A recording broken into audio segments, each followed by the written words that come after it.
সুবহানাহু ওয়া তাআলা ছাগল চুরিয়ে নিয়েছেন, ছাগল চুরিয়ে তিনি বিনিময় নিয়েছেন। আপনি কত বড় বিজনেসম্যান মনে করছেন? আজকে ছাগল চড়াবেন, ছাগল চড়ানো বলতে ছাগল বিজনেস করবেন। কোন বিজনেস কি ছোট? কথা বলেন, কোন ব্যবসা ছোট না। যখন ব্যবসা করবেন বরকত আসবে আসবে। জেনে রাখেন তিনটে কারণে আল্লাহ বিজনেস বা ব্যবসা থেকে বরকত তুলে নেয়। কয়টা কারণ? দোকানদার কে কে আছেন একটু হাত তোলেন তো দেখি। এই কয়টা দোকানদার? এই কয়টা? মাশাআল্লাহ, বেশ ভালো।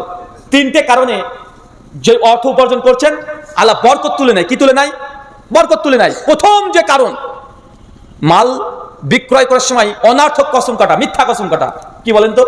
মিথ্যা কসম বুঝেন? আপনি আলু নিয়ে বসেছেন, আলু নিয়ে বলছেন ভাই আল্লাহর কসম ভাই 32 টাকা কেজি কিনেছি, আপনাকে আমি 33 টাকা বিক্রি করছি। 32 টাকা কিনে নিও। আছে না নাই? জামে তিরমিজি হাদিস 2519 আল্লাহ বলছেন যে মিথ্যা কসম কেটে কেউ যদি মাল বিক্রি করে, বিক্রি বেশি হবে কিন্তু বরকত থাকবে না। কি থাকবে না?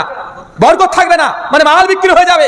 সারাদিন আপনি 10 কুইন্টাল বিক্রি করে দিলেন, দিন শেষে রাত শেষে টাকা গুনবেন, মহাজন সব টাকা নিয়ে চলে গেছে, 500 টাকা আপনার লস লেগে গেছে আজকে। এমন হয় কি হয় না? কথা বলেন। তাই মিথ্যা কসম কেটে করে পণ্য বিক্রি করা যাবে না। করবেন তো নাকি? হ্যাঁ, করবেন না? মিথ্যা কসম করে যদি পণ্য বিক্রি করেন, মাল বেশি বিক্রি হবে কিন্তু বরকত থাকবে না। এটা আল্লাহর নবীর কথা। যদি ব্যবসাতে বেচা কিনাতে যদি বৃদ্ধি করতে চান, বরকত পেতে চান, মিথ্যা কথা কি করতে হবে? কথা বলেন, বর্জন করতে হবে। 2, যখন বিজনেস করবেন ক্রেতা এবং বিক্রেতার মধ্যে কোনো প্রতারণা থাকবে না। কি থাকবে না? কি থাকবে না? আর জোরে বলেন, প্রতারণা। প্রতারণা বোঝেন? ফলের দোকানে আছেন, একদম সামনে 4-5টা ভালো ভালো বেদানা রেখে দিয়েছেন, দুটোকে কেটে রেখে দিয়েছেন, আর ভিতরে সব মাল পচা। আছে না নাই? বেদানাতে একদম ইনজেকশন ঢেলেছেন লাল। আছে না নাই? কথা বলেন। সামনে আপনি ভালো ভালো আলু সাজিয়ে রেখেছেন, ভিতরে 4-5টা পচা ঢুকে দিয়েছেন। আপনাকে বললাম যে ভাই এই আলু কত? নতুন আলু ভাই এটা 50 টাকা কিলো। এটা কত কিলো? 35 টাকা কিলো। আপনি যখন আপনার দিকে তাকালাম না, আপনাকে বললাম ভাই 5 কিলো মাপেন। আপনি 5 কিলো মাপতে গিয়ে আমি একটু গিয়েছি ওই দিকে, আপনি টুক করে 5 কিলোর মধ্যে 5-7 পুরাতন আলু ঢুকে দিয়েছেন। আছে না নাই? কথা বলেন, আছে না নাই? মানে যে কোনো যদি প্রতারণা হয় ক্রেতা এবং বিক্রেতার মধ্যে, তাহলে সেই ইনকাম হবে, ইনকাম করবেন কিন্তু কোনো বরকত পাবে না। কি পাবেন না? বরকত পাবে না। বরকত যে কোন দিক থেকে চলে যাবে আপনি বুঝতেও পারবেন না। আজকে 5,000 টাকা চিটারি করে ইনকাম করেছেন, দেখবেন আপনার স্ত্রী বলছে যে পেটটা যেন কেমন কেমন করছে। কি হবে? বহরমপুরে চলো। বহরমপুরে নিয়ে গেছে, বলছে এখন স্টোন হয়েছে। কি হয়েছে? কি হয়েছে বলেন তো পেটে এখন? আপনার স্ত্রী কি হয়েছে? পাথর হয়েছে। কি হয়েছে? পাথর হয়েছে। কোন দিক থেকে টাকা নিয়ে নেবে আপনার? ছেলের একটা জ্বর হয়েছে, 1 টাকার ক্যালপোলা বা টম্বিফ্লাম খেলে ভালো হয়ে যেত, বা পাইলসিক খেলে ভালো হয়ে যেত, কিন্তু আপনি প্রতারণা করেছেন, প্রতারণা করে ইনকাম করছেন। আপনার 1 টাকার ক্যালপোলে কাজ হবে না। কি করতে হবে? ভেলুরে নিয়ে যেতে হবে। কোথায়? কোথায়? ওর 1 লাখ টাকা লাগবে। ডাক্তার কাছে যাবে, ডাক্তার বড় বড় লিস্ট ধরে দেবে, তো এই টেস্ট ওই টেস্ট এই টেস্ট এই টেস্ট করে 50 টেস্ট করে নিয়ে চলে যাবে। কি হয়েছিল? জ্বর। কিন্তু আপনার ইনকাম সোর্স কি ছিল? কথা বলেন। ইনকাম সোর্স কি ছিল? হারাম ছিল। মানুষের কাছ থেকে প্রতারণা করে ইনকাম করেছেন। আপনি আলুর দোকানদার, সবজির দোকানদার, মুদিখানার দোকানদার, মসুরের ডালের মধ্যে 1 কেজি ডালে 50 গ্রাম কি দিয়েছেন? পাথর। আছে না নাই? ভাই এই প্রত্যেকটা ধরে ধরে বলা যাবে না যে আপনারা কোন জায়গায় প্রতারণা করেন। যে ব্যবসা করছেন, যেখান থেকে উপার্জন করছেন, খবরদার যে বিক্রেতা আর ক্রেতা দুজনের মধ্যে যেন কোনো ডুপ্লিসিটি না হয়। অনেক মোবাইলদার দোকানদার আছে, বলছে ভাই কি লাগাবেন ডিসপ্লে? বলছে অরিজিনাল, এটা স্যামসাং কোম্পানির, কিন্তু মাল ডুপ্লিকেট। আছে না নাই? বলছে ব্যাটারি অরিজিনাল নিলে 4,000 টাকা, আর যদি ডুপ্লিকেট নেন তাহলে মাত্র 1100 টাকা। বলছে অরিজিনালটা লাগান, ও ডুপ্লিকেট লাগিয়ে অরিজিনাল দাম নিচ্ছে। আছে না নাই? আছে না? ভাই কত জায়গায় যে কত রকম প্রতারণা হয় মানে বলাও মুশকিল। আরে অনেক পোল্ট্রি মুরগিকে লাল করে দেশি মুরগি বলে চালিয়ে দেয়। কয়লার মুরগি, কয়লার বুঝেন তো? হ্যাঁ, কয়লার মুরগি বুঝেন কোনটা বলেন তো? ব্রয়লার না, কয়লার কি বলে পাকিস্তানি যেগুলো টক আছে, এক এক রকমের নাম।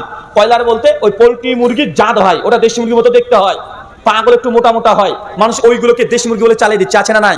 আছে না নাই? বড় বড় 5 স্টার হোটেলে কুত্তার গোস, খাসির গোস বলে চালিয়ে দিচ্ছে। আছে না নাই? কথা বলেন। মানে মানুষ যে বিজনেস করতে গিয়ে, উপার্জন করতে গিয়ে কত রকমের প্রতারণা করে, আর কত জায়গা থেকে কত কোয়ালিটির যে প্রতারণা হয়, এই হিসাব আপনি করতে গেলে নিজে বোকা বেনে যাবেন যে কোথায় প্রতারণা নেই, কোন ব্যবসায় প্রতারণা নেই। সব জায়গাতে প্রতারণার মধ্যে লিপ্ত আছে। কিন্তু প্রতারণার ফলাফল কি? ইনকাম হবে বেশি, কিন্তু আল্লাহ সুবহানাহু ওয়া তাআলা বরকত তুলে নেবেন। কি তুলে নেবেন? কথা বলেন। বরকত একদম পাবেন না। 3 নাম্বার, ইনকাম যাই হোক, ইনকাম যাই করেছেন, আজকে সারাদিন বেচা কেনা হয় নাই, কোনো বেচা কেনা হয় নাই, মাত্র 50-60 টাকা ইনকাম করেছেন। রাত্রে যখন দোকানটাকে বন্ধ করে আসবেন, ক্যাশ বাক্স থেকে টাকা গুনে দেখবেন মাত্র 50 টাকা লাভ্যাংশ হয়েছে, বলতে আলহামদুলিল্লাহ আল্লাহ সুবহানাহু ওয়া তাআলা তুমি আমাকে যা রিজিক দিয়েছো, তুমি আর রাজ্জাক, তোমার সিদ্ধান্তে আমি খুশি, আলহামদুলিল্লাহ, আমি এতেই সন্তুষ্ট। নারাজ হওয়া যাবে না। কি হওয়া যাবে না? আরো জোরে, কি হওয়া যাবে না? নারাজ হওয়া যাবে না। আপনি যদি সন্তুষ্ট চিত্ত, যদি আল্লাহ যা দিয়েছে, যা রোজগার দিয়েছে, দিন শেষে যদি অন্তর থেকে আলহামদুলিল্লাহ বলেন, ইনশাআল্লাহ বরকত আসবেই আসবে। মনে রাখবেন, ইনকাম আলাদা জিনিস, সুখ আলাদা জিনিস, শান্তি আলাদা জিনিস, আছে না নাই? অনেক মানুষ দেখবেন বড় বড় 5 স্টার হোটেলে বসে আছে, টাকা খরচ করবে, সমস্যা নাই, ওর সামনে দেখেন 1 পিস খাসির গোশত নিয়ে আসেন, বলে ভাই খাওয়া যাবে না আজকে। কেন? বলছে আমার ফ্ল্যাটি লিভার হয়ে গেছে। কি লিভার হয়েছে? ফ্ল্যাটি লিভার। ও খাসির মাংস কিনতে পারে, সামনে দেখছে, মন একদম জিভ দিয়ে ঠস ঠস করে পড়ে যাচ্ছে পানি, কিন্তু বেচারা খেতে পাচ্ছে না। ওর সামনে যদি ভালো ভালো রসগোল্লা নিয়ে আসেন, বলে ভাই একটু রসগোল্লা খান, বলে আরে বাবা না, মানে আপনি যে রসগোল্লা জোর করে খাওয়াতে যান, ও ভাবছে যে আমাকে বোম মারছে। কেন বলেন তো? ও সুগার হাই। সুগার কি? সুগার হাই, মানে ওকে মিষ্টি খাওয়ানো মানে ও হয়তো আমাকে বোম খাওয়াচ্ছে। তো আল্লাহ সুবহানাহু ওয়া তাআলা রিজিক এটা যে নির্ধারণ করে দিয়েছে, আর রিজিক আল্লাহ যা দিয়েছে আপনাকে কি করতে হবে? কথা বলেন। দিন শেষে আপনাকে আলহামদুলিল্লাহ বলতে হবে, তাই রিজিকে বরকত বাড়বে। আর দিন শেষে যা পেয়েছেন, আপনি নারাজ হয়ে গেলেন, আজ বেচা কেনা হয় না, দূর কি যে করলাম, সারাদিন 10 চলে গেল, বেচা কেনা হয় নাই, এ হয় নাই, ওই হয় নাই, যদি নারাজ হন, নাশুকরি হন, কি হবে? কথা বলেন, কি হবে? রিজিক থেকে বরকত তুলে নিবে। জেনে রাখবেন, দুটো জিনিস আল্লাহ দুনিয়াতে শাস্তি দেয়। কয়টা জিনিস? দুটো জিনিস দুনিয়াতে শাস্তি পাবেন, নির্ঘাত পাবেন। এক, জেনা। কি বললাম? আপনি জেনার সঙ্গে যুক্ত আছেন, দুনিয়াতে আল্লাহ শাস্তি দেবে। কি দেবে? দুনিয়াতে আল্লাহর গজব পাবেন, যে কোনো ভাবে আল্লাহ গজব দিবে। 2, আত্মীয় সম্পর্ক ছিন্ন করা। কি বলেন তো? রক্তের সম্পর্ক ছিন্ন করা। যদি রক্তের সম্পর্ক ছিন্ন করে দেন, তাই দুনিয়াতে আল্লাহ সুবহানাহু ওয়া তাআলা আপনাকে গজব দিবেই দেবে, পরকালে তো আপনার জন্য শাস্তি আছে। খুব দ্রুত দুটো ফলাফল আল্লাহ দুনিয়াতে দেয়, আর সব বিচার দুনিয়াতে করেন না। কথা বুঝতে পারলেন? যে আপনি সুদ খান, সুদের বিচার আল্লাহ যে দুনিয়াতে দিবেন, এটা কোরআন হাদিস দ্বারা প্রমাণিত নয়। যদি কেউ ঘুষ খায়, ঘুষের জন্য আযাব দুনিয়াতে পাবেন, কোরআন হাদিসে নাই। কিন্তু দুটো গুনাহ হাদিস থেকে প্রমাণিত হয় যে দুনিয়াতে মানুষকে দ্রুত আল্লাহ ফলাফল দিয়ে দেয়। 1, জেনা, আর 2, কি বলেন তো? আত্মীয় সম্পর্ক। কি বললাম? আত্মীয় সম্পর্ক ছিন্ন করা।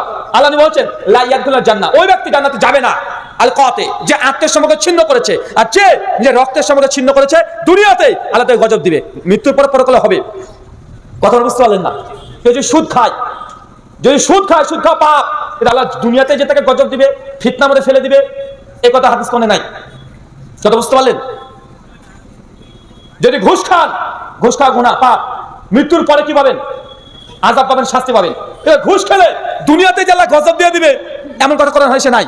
দুটো পাপ শুধু হাদিসে পাওয়া যায়, যে দুনিয়াতেই আল্লাহ ফলাফল দিবেন, আবার আখিরাতেও দিবেন। 1, আত্মীয় সম্পর্ক ছিন্ন করা। আত্মীয় কে? আপনার খালা আত্মীয়, সবচেয়ে অবহেলিত কে? মায়ের বোন। কে বলেন তো? মায়ের বোন খালা কে হয়? মায়ের যা ফজিলত, মায়ের যা হক, খালারও তাই হক। ডিটেল সব হাদিস পাওয়া যাবে না। এক কথায়, মা আপনার প্রতি যে অধিকার রাখে, আপনার খালা সে অধিকারই রাখে। মাকে যেভাবে সম্মান করেন, খালাকে সেম সম্মান করতে হবে। বাড়িতে আসলে খালা আসলো, আর মুখটা আপনি বাঁকা করে ফেললেন, আপনার স্ত্রী যেন কেমন কেমন করতে লাগলো, যে দেখবেন বরকত চলতে উঠতে শুরু করবে। আত্মীয় সম্পর্ক ছিন্ন করলে বরকত আল্লাহ তুলে নেয়। কি বললাম? আত্মীয় সম্পর্ক ছিন্ন করবেন, বরকত তুলে নেবেন। সুনান আবু দাউদ 4902 নম্বর হাদিস, আল্লাহ বলেছেন, আত্মীয় সম্পর্ক যদি রক্তের সঙ্গে ছিন্ন করে দেয়, আল্লাহ কি করেন? কি করেন? কথা বলেন। পরিবার থেকে রিজিক তুলে নেয়। কি তুলে নেয়? রিজিক তুলে নেয়। দুনিয়াতে যদি রিজিক বেশি পেতে চান, তাহলে আত্মীয় সম্পর্কে অটুট রাখতে হবে। জি, বাপের জমির ভাগ বোনকে দেন নাই, কালকে ভাগ বসাতে হবে। কি বললাম? বুঝতে পারেন না মনে? এটা আপনার বোন আপনার বাপের জমি ভাগ পেত না, হ্যাঁ? আপনি দিয়েছেন না? ভাইরা শুধু ভাগ করে খাচ্ছে। কে খাচ্ছে? ভাইরা শুধু ভাগ করে খাচ্ছে না, বরকত পাবেন না। ওই জমি আপনার মরার আগে ওই ভেলুরে দিয়ে আসতে হবে। কোথায় দিয়ে আসতে হবে? ওই ভেলুরে দিয়ে আসতে, মণিপালে দিয়ে আসতে হবে, মরার আগেই। জেনে রাখেন, মৃত্যুর আগেই আপনি পেয়ে যাবেন। কেন? আত্মীয় সম্পর্ককে নষ্ট করেছেন, বোনের হক মেরে খেয়েছেন। তাই যদি রিজিক, অর্থ উপার্জন বেশি করতে চান, বরকত বেশি পেতে চান, জেনে রাখেন আত্মীয় সম্পর্ক নষ্ট করা যাবে না। বোনকে যে জমি ভাগ দেন নাই, ভাইকে যে ঠকিয়ে দিয়েছেন, চাচা ভাতিজা এই যে সম্পর্ক আছে, জমি মেরে দিয়েছেন, টাকা মানুষ পেত, টাকা তাকে দেন নাই, আত্মসাৎ করে নিয়েছেন। যত দ্রুত সম্ভব, যত ঋণ আছে, যা জবস্তি আছে, যারা সে বেইনসাফি করেছেন, দ্রুত জমি বিক্রি করে দিয়ে হলেও সে ঋণ থেকে আগে বাঁচার চেষ্টা করেন। ইনশাআল্লাহ আল্লাহ রিজিক বাড়াবে। কি বললাম? মানে আপনাদের মনোযোগ অন্যদিকে নাকি? কি খাওয়া দাওয়ার ব্যবস্থা আছে নাকি গো? এরা মনে হচ্ছে যে আপনাদের খাবার দাবারের ব্যবস্থা আছে, এই জন্য আপনারা মানে কখন খাবার দিবে, কোন খাবার দিবে একটা ভাব। এই শেষ পয়েন্টটা বুঝতে পারলেন? কি বলেন তো, যে টাকা পয়সা বাড়াতে চান, সম্পত্তি যদি বাড়াতে চান, কি করতে হবে? ঋণ রাখা যাবে না। কি রাখা যাবে না? ঋণ রাখা যাবে না। জমি বিক্রি করে দিয়ে হলেও ঋণ আগে মুক্ত করে দেন। 2, যে যার সঙ্গে প্রতারণা করেছেন তার সঙ্গে মিটচুট করে নেন। 3, বাপের সম্পত্তি যদি বোনকে দিয়ে না থাকেন বা যারা পার হকদার তাদেরকে যদি দিয়ে না থাকেন, দ্রুত সম্পত্তি বন্টন করে দেন আজকে। 4, যত রকমের আত্মীয় সম্পর্ক ছিন্ন করেছেন, দ্রুত সে ফাঁসে জালে হোক, তারপরে তার সঙ্গে আত্মীয়তার সম্পর্ক রক্ষা করার চেষ্টা করেন। রক্তের সম্পর্কে মানুষ 3 দিনের বেশি কথা না বলে থাকতে পারবেন না। কি বললাম? কয়দিন? 3 দিন। যদি এই 5টা মেনটেন করেন, ইনশাআল্লাহ আপনার বাড়িতে বরকত দিয়ে পূর্ণ হয়ে যাবে। মায়েদের উদ্দেশ্যে একটা হাদিস, আমাদের আয়েশা আবু হুরায়রা রাদিয়াল্লাহু তাআলা থেকে হাদিস বর্ণনা আছে, মুসনাদ আহমদের 8631 নম্বর হাদিস। আবু হুরায়রা নাম শুনেছেন? আল্লাহ নবীর কাছে আবু হুরায়রা এসে কিছু খেজুর নিয়ে এসেছে, এক গোছা নিয়ে বলছে, রাসূলুল্লাহ একটু খেজুরের দোয়া পড়ে দেন না। নবী তখন সামনে খেজুরগুলো রেখে তিনি দোয়া পড়ে তিনি ফু দিয়ে দিলেন। দিয়ে আবু হুরায়রাকে বলেন, আবু হুরায়রা এই যে খেজুরগুলো তোমাকে দিলাম, এই খেজুরগুলো একটা ব্যাগের মধ্যে রেখে দিবে, যখন মন চাইবে হাত দিয়ে তুলবে, বিসমিল্লাহ বলে খাবে। তবে হ্যাঁ, যত ব্যাগ, যে ব্যাগ বা তোমার পুতলির মধ্যে থাকবে, এটাকে সম্পূর্ণ শেষ করে খাবে না। কি করে খাবে না? শেষ করবে না, থাকবে, বিসমিল্লাহ বলে তুলবে আর খাবে। মানুষ চাইবে তাকে দান করবে, তবে সমস্ত খাবার যেন শেষ না হয়, মানে একদম উল্টো করে ঝাড়া দিয়ে যেন না শেষ করা হয়। আবু হুরায়রা রাদিয়াল্লাহু তাআলা বলছেন যে আমি আল্লাহ যেই দিন দিয়েছি সেই দিন থেকে আমার সঙ্গে একটা আমি পুতলা রেখে দিতাম, মানে ব্যাগ ট্যাগ কিছু রেখে দিতাম, যখন মন চাইতো আমি খেতাম, যে চাইতো তাকে আমি দান করতাম। আবু হুরায়রা নিজের সাক্ষ্য, তিনি বলছেন প্রায় 1 ওসাকা, মানে প্রায় 150 কেজি মানুষকে দানই করেছে।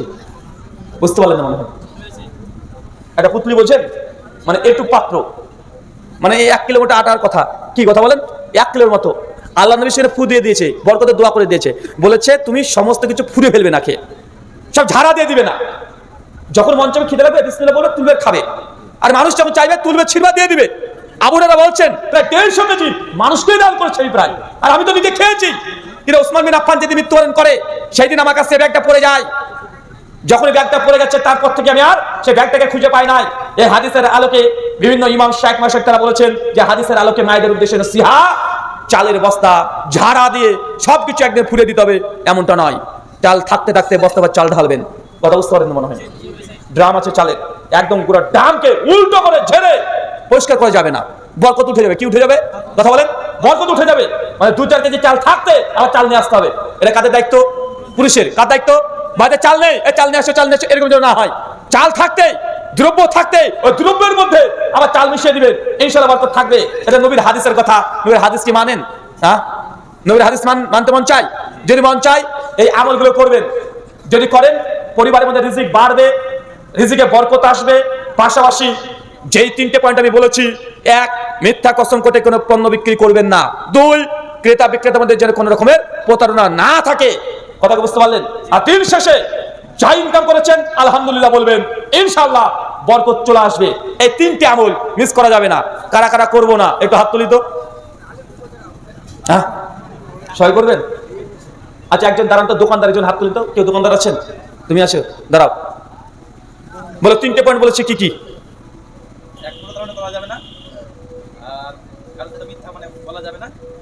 মিথ্যা বলা যাবে না বলতে কি বললাম? এখনই গুলিয়ে ফেলেছে রে ভাই। কোন পণ্য মিথ্যা বলে বিক্রি করা যাবে না। উদাহরণ দিয়েছি না, মানে চাল বলছে, এই যে আলু বলছে, আল্লাহর কসম ভাই 32 টাকা কিনেছি, 33 টাকা বিক্রি করছি, কিন্তু ও কিন্তু কিনেনি, ও 26 টাকা কিনেছে। আছে না এরকম? আছে না? মানে মিথ্যা। এক একজনে এক এক কোয়ালিটিতে মাল বিক্রি করে, অত ব্যবসা আমি বুঝি না।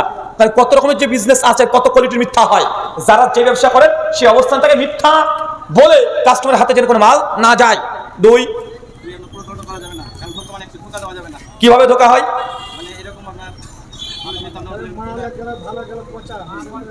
দেখেন দেখেন তাফসীর করছে, ঠিক আছে, সমস্যা নাই।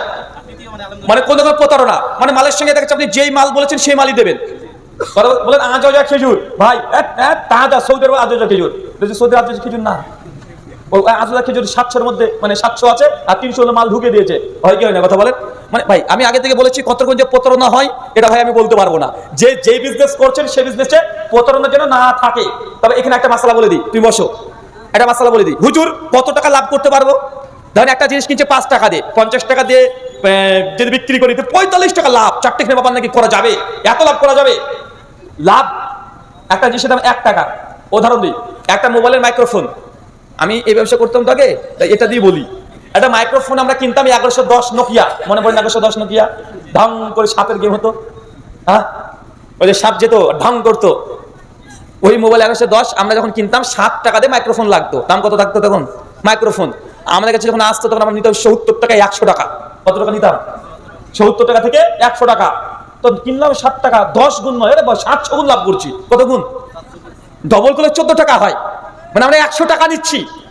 এখন কোন দ্রব্য কত পার্সেন্ট লাভ করতে পারবেন, এটা একটা বড় প্রশ্ন। মনে রাখবেন, চলন্ত বাজার যত, ততই আপনি লাভ করতে পারবেন। যেমন মালের দাম 7 টাকা হোক আর 10 টাকা হোক আর 1 টাকা হোক, একটা মেডিসিন ঔষধ, দেখা যাচ্ছে ক্যালপল ঔষধ এক খাতার দাম 1 টাকা, কিন্তু মার্কেটে বিক্রি হচ্ছে 100 টাকা।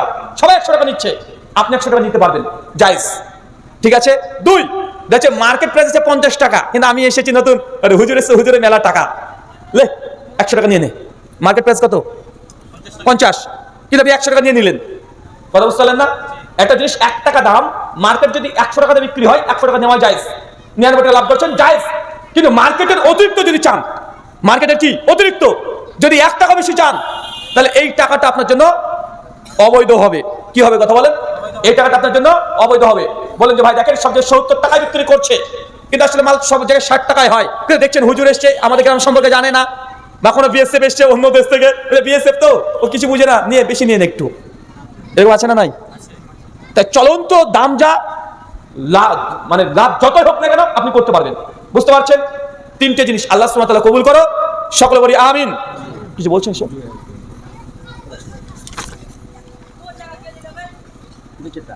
গাড়ি কিস্তিতে নেওয়া যাবে কিনা, ইখতিলাফি মাসালা এবং জটিল মাসালা। গাড়ি হোক, ফ্রিজ হোক, বাড়ির আসবাবপত্র জিনিস হোক, যদি অতিরিক্ত স্বাচ্ছন্দ্যে থাকার জন্য কিনতে চান, কিনবেন না কিস্তিতে। কথা বুঝতে পারলেন? মানে বুঝেননি? বাড়িতে আপনার খাট আছে, কিন্তু বউ বলেছে ওই খাটটাকে পছন্দ করেছে, একটা বড় খাট, কিন্তু বাড়িতে খাট অলরেডি আছে, আরাম আয়েশের জন্য যদি আপনি কিস্তি করতে যান, যাবেন না। প্রথমে কি বললাম? কথা কি বুঝতে পারছেন? একটা মোটরসাইকেল আছে, কাজ চলছে, কিন্তু আপনার বউ বলেছে যে না এটা তো হবে না, R115 লাগবে, কারণ বউকে খুশি করার জন্য কিস্তিতে R115 কিনতে যাচ্ছেন, প্রয়োজন নেই। 2, কিস্তির কয়েকটা কোয়ালিটি হয়। কি হয়? ভালো করে শুনেন, 19-20 হয়ে গেলে হ্যাঁ না হয়ে যাবে, জায়েজ না জায়েজ হয়ে যাবে। নয়তো কালবার বলবেন যে রুল আমিন ভাই বলে গেছে যেটা জায়েজ, এটা আমি একটু জায়েজ বলিনি। একটা উদাহরণ দিই, ধরেন এই মোবাইলটার দাম আপনি কিনতে গিয়েছেন, আমি দোকানদার, আমি বললাম যে ভাই এই যে মোবাইল, যদি নগদ কিনেন 15,000 টাকা, এখনই টাকা পেড করতে হবে, আর যদি বাকি নেন 16,000 টাকা। কথা বুঝতে পারলেন? 16,000 টাকা, 1 মাসের মধ্যে টাকা পেড করে দেবেন, 16,000 টাকা। এই যে দুটো দাম আমি ফেলে রাখলাম, একটা নগদ একটা বাকি। এখন ক্রেতা যে কোনো একটা চুক্তির সঙ্গে ও রাজি হয়ে যেতে পারে। কথা বুঝতে পারলেন? ও বলতো ঠিক আছে ভাই আমি বাকিটা কিনবো, 16,000 টাকাই দেবো, কিন্তু শর্ত থাকবে না যে 1 মাসের মধ্যে পরে যদি দিতে না পারে তাহলে কোনো ইন্টারেস্ট কাদের চাপবে, এই শর্ত যদি না থাকে তাহলে 16,000 টাকা দিয়ে মালটা বাকিতে বিক্রি করা জায়েজ, কিস্তিতে বিক্রি করা জায়েজ। এতটুকু কি ক্লিয়ার? 2, আরেকটা পদ্ধতি, মোলের দাম হচ্ছে 10,000 টাকা, মোটরসাইকেল 1 লাখ টাকা, যে কোনো দ্রব্য ধরেন, আমি একটা উদাহরণ দিচ্ছি, 10,000 টাকা। এখন বললো যে 5,000 টাকা আপনি অ্যাডভান্স করবেন, 5,000 টাকা থাকবে, এই 5,000 টাকা আপনি কিস্তিতে 10টা কিস্তিতে দেবেন, এরকমই তো হয় নাকি? 10 কিস্তিতে দেবেন, 5,000 টাকা 500 টাকা করে কর করান। তবে হ্যাঁ, শর্ত যদি থাকে একটা কিস্তি ফেল করলে 50 টাকা জরিমানা ইন্টারেস্ট, তাহলে এই চুক্তিতে এই মোবাইল ক্রয় করা যাবে না। কেন? আপনি বলবেন ভাই আমি কিন্তু কিস্তি ফেল করবো না, আল্লাহি করবো না, নিয়ত আছে মাসে দিয়ে দেবো, তারপরে পারবে না। কেন? কারণ ওই যে সুদ আপনি চুক্তিতে স্বাক্ষর করছেন, কি করছেন বলেন তো? যদি ভুল হয়ে যায়, যে দিতে না পারে, তাই সুদ দিতে রাজি হচ্ছি, তার জন্য এটা জায়েজ নয়। 3 নম্বর পদ্ধতি, এই মোবাইলটার দাম 10,000 টাকা, বাকিটা নেবে 10,000 টাকা।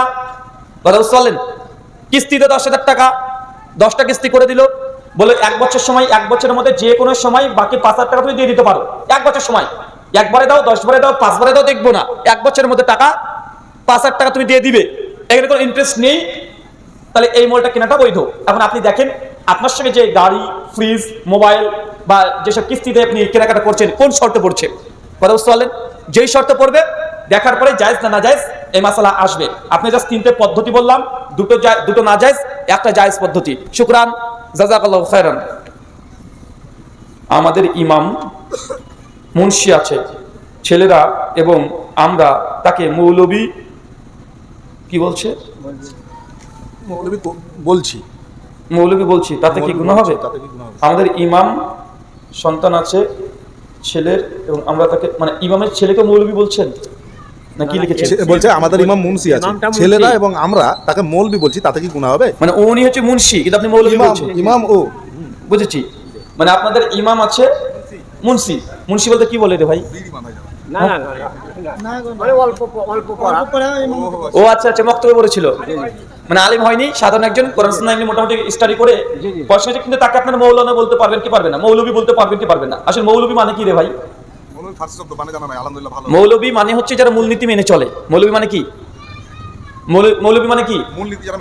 যে কোনো জিনিসের মূলনীতি যারা মেনে চলে তারাই মৌলবী। কোনো ব্যক্তি যদি ধর্মের মূলনীতি মেনে চলে সেগুলো হচ্ছে মৌলবী। ধর্মের মূলনীতি কি? নামাজ, রোজা, হজ, যাকাত, দান, সাদকা, এগুলো মেনে চলবেন, আপনি মৌলবী। ডাক্তারও মৌলবী হতে পারে না? ডাক্তারের যে মূলনীতি আছে ও মেনে চলবে, ও মৌলবী। একটা ছাত্র যে স্টুডেন্ট সে যদি ঠিকঠাক পড়াশোনা করে, ও মৌলবী। মানে এই যে মৌলবাদ যে শব্দটা আছে না, মৌলবাদ মৌলবী এটা একই সেক্টর, একই দিক। মানে মৌলবাদ কাকে বলা হয়? যারা মূলনীতি মেনে চলে তারা মৌলবী। ঠিক একইভাবে এই শব্দগুলো ব্যবহার করা হয়। তবে হ্যাঁ, মৌলানা যে হয়নি আর সমাজে প্রচলিত আছে মৌলানা, আমরা তাকেই বলি যারা আলেম ফারিগ হয়েছে, মৌলানা হয়েছে। এখন আপনি যদি তাকে মৌলানা বলেন আর মানুষ যদি ধোকা খেয়ে যায় যে না আরে এ তো মৌলানা না, কিন্তু সে মৌলানা পরিচয় দিচ্ছে এবং উদ্দেশ্য এটাই যে আমি একজন আলেম, এটা জাহির করার জন্য, তাহলে এটা প্রতারণা। এটা কি প্রতারণা? সে বুখারী স্পষ্ট হাদিস আছে, যারা আমার সঙ্গে প্রতারণা করবে ফালাইসা মিন্নি, তারা আমার উম্মতের অন্তর্ভুক্ত না। তাই এখানে মৌলবী শব্দ দিয়ে কোনো সমস্যা নেই, সে মুন্সি হোক বলতে পারবেন। প্রশ্ন তো ছেড়ে দেন। যে কোনো আলেমের আলেম ওলামাদের ভালো কথাটি নিব এবং খারাপ কথাটি নিব না, এটা কি করা যাবে কি? বাহ, ভাই প্রশ্ন করেছেন।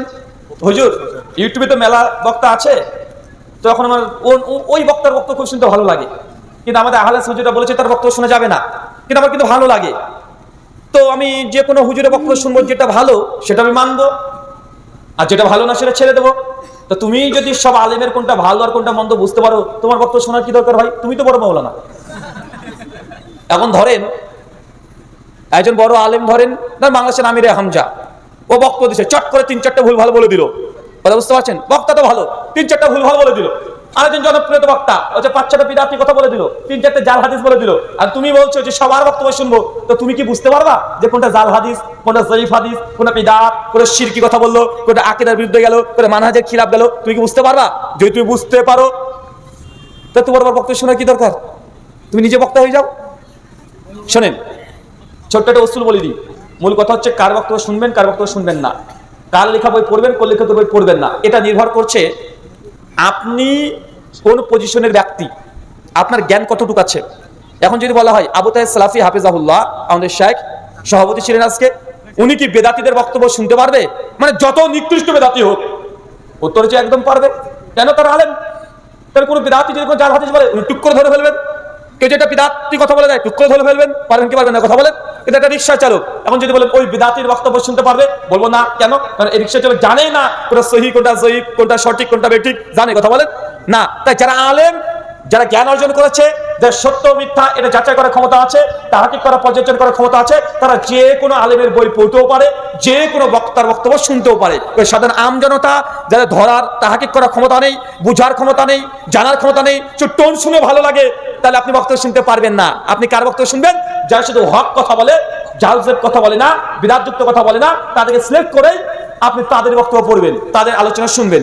এর দলিল কোরআন আয়াত এবং হাদিসেও আছে। বলতে তওরাত, জাবুর, ইনজিল, তিনটা আসমানি গ্রন্থ, এটা আল্লাহর কিতাব কি কিতাব নয়? কিতাব কি কিতাব নয়? এটা কথা বলে না কেন রে ভাই? আল্লাহ কিতাব তো নাকি? তওরাত, জাবুর, ইনজিল আল্লাহ কিতাব না? এটা বিকৃত হয়েছে কি হয় নাই? এখন তওরাত, জাবুর, ইনজিল পৃথিবীতে পাওয়া যায় কি যায় না? খ্রিস্টানরা বলে হ্যাঁ আছে, ওল্ড টেস্টামেন্টে আছে তওরাত, জাবুর, ইনজিল। এখন তওরাত, জাবুর, ইনজিলকে সাধারণ আমজনতাকে পড়তে দেওয়া যাবে? কথা বলেন। তওরাত, জাবুর, ইনজিলে ভালো কথা আছে, খারাপ কথাও আছে, কিন্তু আমজনতা পড়তে পারবে না। এটা একজন আলেম পারবে কি পারবে না? পারবে। কেন? মানে সে ভালোভাবে বুঝে, কোরআনটা জানা আছে, আকীদা মানহাজ জানা আছে।